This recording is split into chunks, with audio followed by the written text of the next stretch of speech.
Guys, di ba yun nung... Ano? Hindi! Yan yung Vlogger. nalalaman yung mga bagay ba, di ba? Vlogger yan. Pinalo ko yan. Kilala ko yan Pinalo eh. ko yan. Ay, Hello po, po. Sir GC. Pinalo ko yan. Palagi ko Pinalo ko yan siya. nakikita sa eh. FB. Hala, baka bigyan kayo ng ano. Doon ko Bigyan kayo ng 100. nakita yung vlog niya, yung ano. Doon ko nakita yung vlog niya nung sa kay ano ba yun tungkol kay Rene. Doon ko siya kay Rene. na-follow, doon ko siya first nakita. Okay, Rene, siya yung nag-ano kay Hi po. Rene. Hi po, Hello. sir. Parang pinalo Hello ko na po. din yan sa ano. Parang pinalo ko din yan sa Facebook. Follow ka po namin. Guys, ipalo Hindi, natin pinalo ko siya vlogger eh. natin. Welcome po Palagi sa ako ano, nanonood sa niya live ng po live namin. niya sa TikTok. Follower mo na po ako sa Facebook.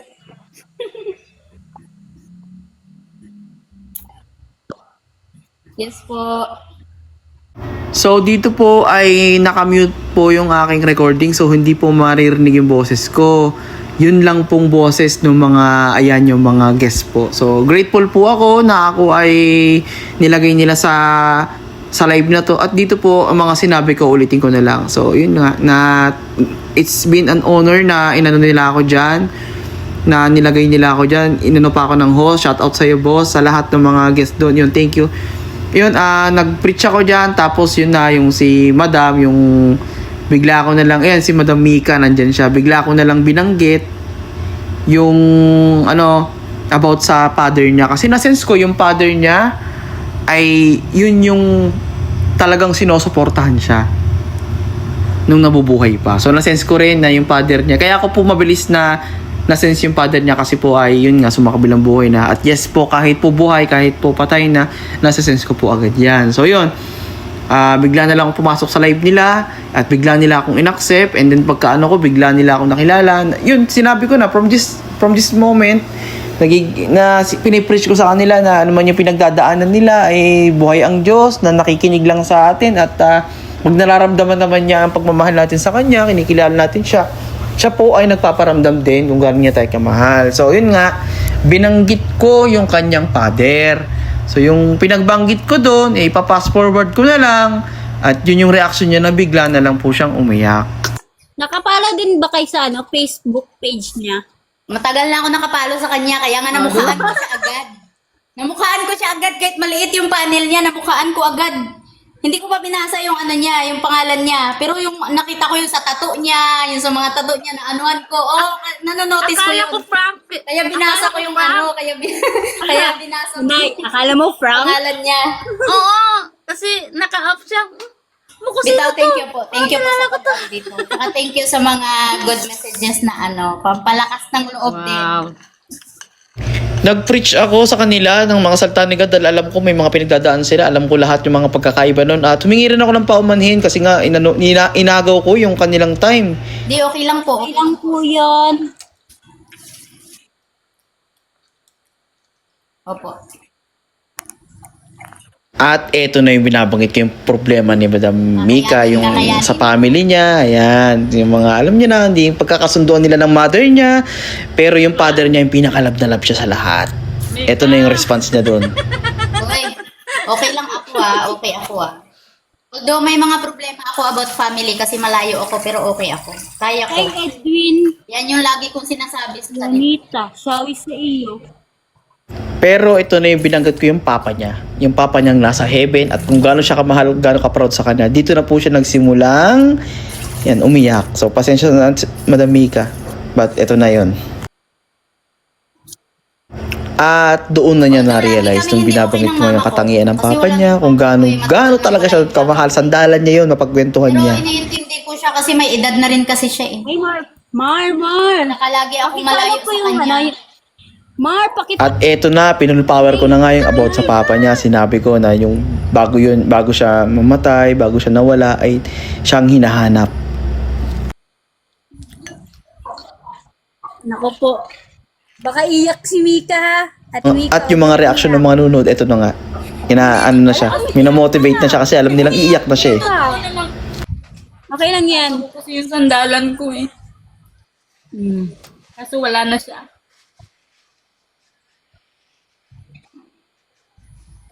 Yung simula ng father niya, kinarga niya lahat. Yun, siya yung takbuhan na ngayon. Alam na alam niyo ng mga kaibigan niya. Kaya yan yung mga reaksyon ng mga nanonood. Kasi yun ang totoo. Yun yung totoo. Na yung tatay niya talaga ang lagi niya sandalan noon. Hi, Mr. At ito yung nga, humingi ako ng paumanhin sa kanila. At sorry kasi nga, yun nga. Gusto ko lang naman paramdam sa kanya yung mensahe ng tatay niya. Kasi yun naman yung totoo. Shoutout po sa 10 million viewers. At nung magbababay na ako, in-explain nila, part daw to ng LGBT. So ito, binigyan ko sila ng preach about naman dyan. Ito po yung live na ito, part of LGBTQ po. At dito ay walang patutsyaba ko silang sinabihan na, ina-accept ba ni God ang LGBT? Sinabi kong yes. In-explain ko kung bakit. Ayan na. Binigyan ko sila ng halimbawa. Halimbawa, ako straight. Tapos ang katabi ko ay isang tomboy or bakla. Pero nung araw na yon parehas kaming mamamatay. Pero halimbawa, ako yung straight na lalaki or straight na tao, pero ang ginawa nun ay nanloko ako, nanakit ako ng tao at ako ay pumatay, gumawa ng krimen. Tapos ang katabi ko, isang LGBT na walang ginawa sa buhay niya kundi mamigay, kundi magbigay ng tulong, magmahal, tulungan ng kanyang pamilya. Sa araw na yon, sa tingin nyo, sino doon ang tatanggapin ng Panginoon Diyos? Ako ba na straight o yung LGBT na gumawa ng mabuti? Yung katabi mo. Para sa akin po, natural po yung LGBT na gumawa ng mabuti. Dahil ang pagmamahal ng Diyos, in-explain ko sa kanila, ang pagmamahal po ng Diyos, yan po ay walang hanggan. Wala pong makakapagsabi kung sino ang aakyat o kung sino ang hindi dapat niyang mahalin. Dahil yan po ay nakabase sa lahat ng ating gagawin. Hindi po niya tayo i-reject ng dahil sa gender natin. It's not that. And I keep explaining on them kung bakit ako bilang isang witchcraft na active po akong Catholic churchgoer at Christian po ako, bakit ko po sila hindi tinataboy? Bakit? Sino ba ako para tumaboy? Sino ba tayong lahat? Ikaw man ay pare, preacher ka man, ikaw po ay tao lang din kagaya nila.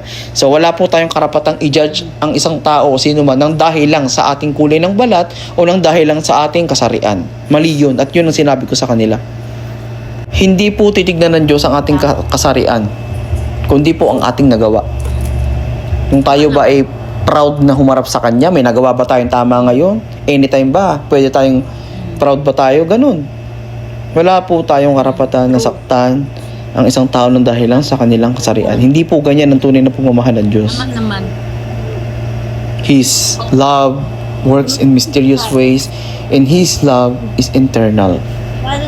At dito nga guys, wala na akong patutsyabang, hindi ko na tinigilan sila ng pinaramdam ko sa kanila sa salita na hindi lang sa salita, kundi sa mga sinasabi ko na ang pagmamahal nga ng Diyos ay ganun po. Wala po tayong karapatang husgahan ng isa't isa dahil lang sa ating kulay or kasarian. Hindi po yun ganun. We are one. We are all children of God. At ito nga po ay ako'y nahiya na. Inubos ko na yung oras nila at maalam na po ako. At yun, nakilala nila ako doon. Yun. So sana ay nag-spread pa rin ako ng preach and love ni God. Yun, maalam na ako sa kanila. Pasalamat ako. Thank you talaga sa lahat. Ayun, thank you guys. Alam ko mapapanood nyo to. I love you all. Ayan, dito na po ako nag-leave respectfully. At ito yung mga reaction nila after nung ako'y nakialam sa kanilang live. Ayan. Ito na yung reaction nila. Ayan. And still, nirecord ko pa din yun. Ayan. Yung behind the scenes after I said thank you all guys. Ayan. I love you guys. Sa TikTok ako palagi nakapalo sa kanya. Lagi siya nagla-live eh. Lagi ko lang siyang sinesearch sa I Facebook. love you daw. Sabi po ni vlogger natin. Thank you guys. Thank you po. Thank you, Kuya Jessie. Jess, sa pagdaan, sa pag-up. Ay, Ate Elise. Ate Elise, join ka. Friends Lagi ko ko siya yan. nanonood. Sobrang sobrang Oh, kaya nagulat ako. Paano nalaman? Di ba? Nag-join pa siya sa atin. Nagulat ako eh. di ko akalain na nakilala ko talaga siya agad pag akyat niya. Nakilala ko yung mga tattoo niya, yung mukha niya. Nakain ako eh. Hindi ko pa Nakain ako, sabi ko, pangalan. Sabi ko, wala. Kaya nga na. Kilala. Sino to? Ang una ko kasi nakita yung tattoo niyang pula.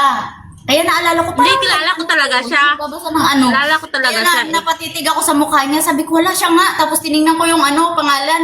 Ayun, siya nga yun. Hi, Kilala ko Mads. talaga siya. Tahimik ang Lagi ano. ako nanonood ng live niya eh. Kumakain kasi ako pagkain Guys. kung ganon. Tumahimik tayo.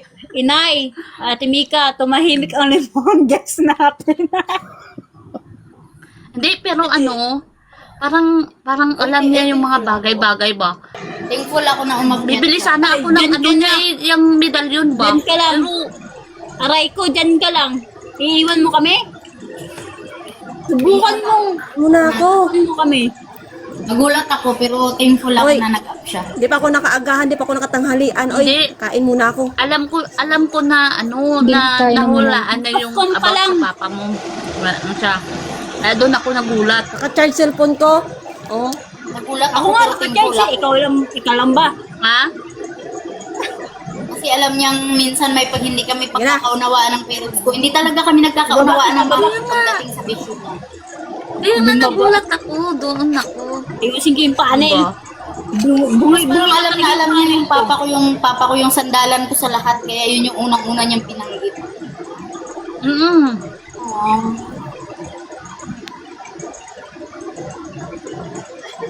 Bungi yung panel ko eh. Luffy, wala ka na namang mata.